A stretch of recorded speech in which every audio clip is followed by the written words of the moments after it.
Polls are not the only way we measure who's winning the race for the governor's mansion. The ability to raise money is key, and over the weekend, the first quarterly filings were submitted, giving some insight into who has the most support among donors.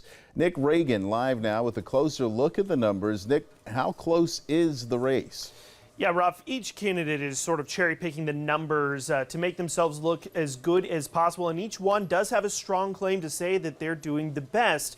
But after all of the numbers are crunched, this race is about as close as it can get. Nancy Mace, Alan Wilson, and Pamela Evett each raised about $1 million from donors over the last 3 months. Wilson's main talking point is that he reported the most money raised at almost $1.3 million, but $260,000 of that was transferred from his Attorney General account. Now, he did have to get approval from each of those donors, so it's technically new old money.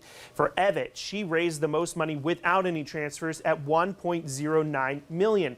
Now to Mace's claim to success, she says that she has the most individual contributions, outpacing all other candidates. Combined, Evett, Wilson, and Ralph Norman had about 2,300 individual donations. Mace had almost 20,000.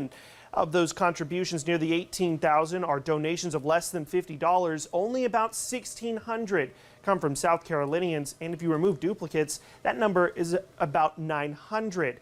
That's less than 5%, but Mace still has more individual donors from South Carolina than any other candidate.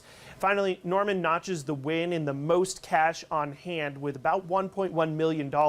However, he's boosted by about $500,000 that he got in a loan. In the newsroom, I'm Nick Reagan.